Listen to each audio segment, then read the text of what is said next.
Okay, we are on to our final team, but last but not least, for sure, the Washington Spirit.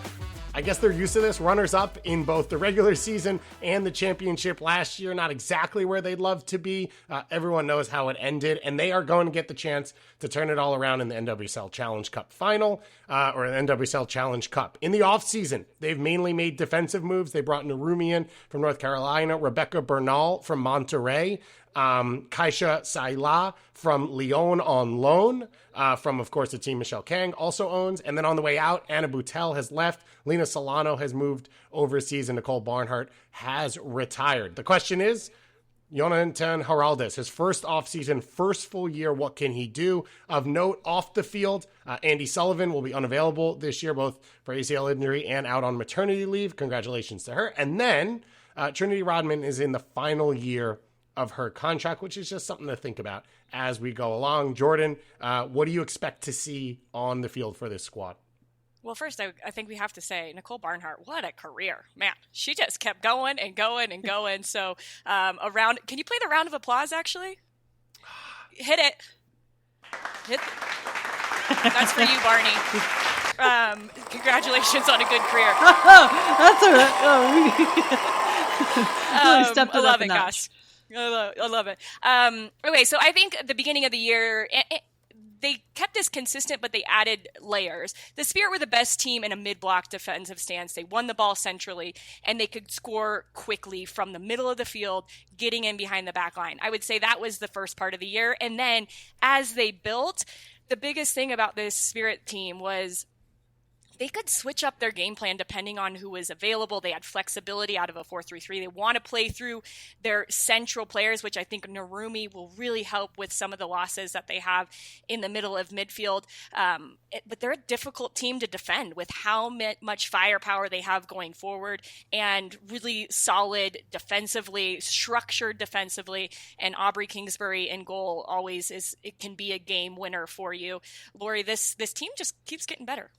This was the best team when they had all of their pieces, in my opinion, that had the most fluidity, the most interchange in the attack. That was just instinctual. It's not something that I feel like you can teach. You just get, and sometimes you just get lucky with the players that you have that can play off one another. Croy Bethune, Hatch, Trinity Rodman, Sar when she was healthy. I mean, all of these players just being able to play off one another, runs out of the midfield. It was a sight to see, so fun to watch. And I think the three of us actually too, off air a few different times when Kansas City, Orlando were pretty clear front runners for a while. We were like, watch this space. This is a sneaky team that is going to make a run towards the end. And unfortunately, injuries did catch hold. And I think we saw that a bit in the final. One, to the point that Jill had made earlier, is that great game plan from Orlando Pride, but also a team that just had to bring in some players that didn't have a ton of minutes or experience, particularly in the midfield. But I would say the two things that I was looking at in this offseason, Rebecca Bernal, Mexican international, Esme Morgan, Boutel, those are two players when Esme Morgan made her way over that rotated quite frequently, along with Tara McKeown as the true right center back. I think Bernal, depending on which side each of those two play on, could be the mainstay in that back line.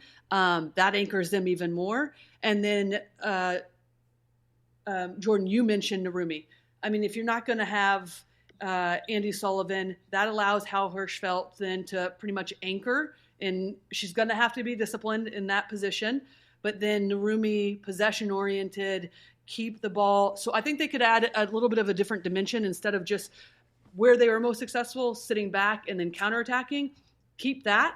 But there could be opportunities now where you have a little bit more nuance and rotations that maybe Jonah Heraldes is looking for that didn't have enough time last season. Well, I think that's probably my biggest question mark for this Washington Spirit team. Looking back at the composition of their goals last year, they scored 51 goals. 11 were from set pieces, 40 in the run of play. Of those 40 goals, 23 were in transition. Then in the back half of the season, their last 9 goals that they scored in regular season, 7 were from transition, 2 set pieces. So this was a team that relied on their defensive posture, creating those turnovers and exploiting the weaknesses of opponents. But, Orlando was able to adapt to that. Can other teams do that? And if they do, can Washington Spirit be as successful against teams who sit in a little bit more and defend well? The center forward position, they didn't do any work. It didn't feel like they had to, but Ule Sar was out for much of last year. And Jill, it felt like that coincided as well with the inability to score maybe in the run of play.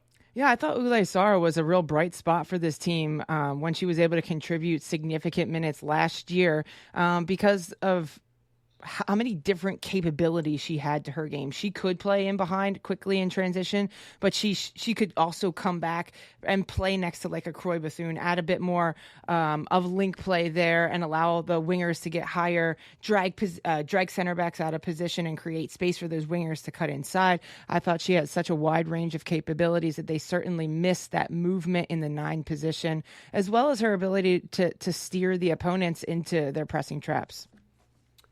Well, I'm going to cut us off there because my assumption is with us recording this, 10 days before the season that, Michelle Kang's probably bought Tabitha Shawinga for Washington in the last, 37 seconds for $10 million and changed the nature of the game once again. This team, the way the crowds were at Audi Field to end the year, they're must watch. They're must watch on the field. The atmosphere is much watched. And of course, Michelle Kang putting them in a position to be as successful as humanly possible, as I have tried to do here. And we made it. We did every team in NWSL in one episode. Applause. Oh, I wasn't ready for that. Jordan, come on. You already have me at my wit's end. At this point, the applause for all of you. I know I have to get you all out of here, so thank you for being here. If you thought we didn't talk about your team enough, you are right, and that is why we will be here 2, 3, 4 times a week the entire season to cover all things NWSL, as well as, of course, national teams with a Women's European Championship and a Copa America around the corner this year as well. But thank you most of all to Lori and Jill for being here, and Jordan, as always.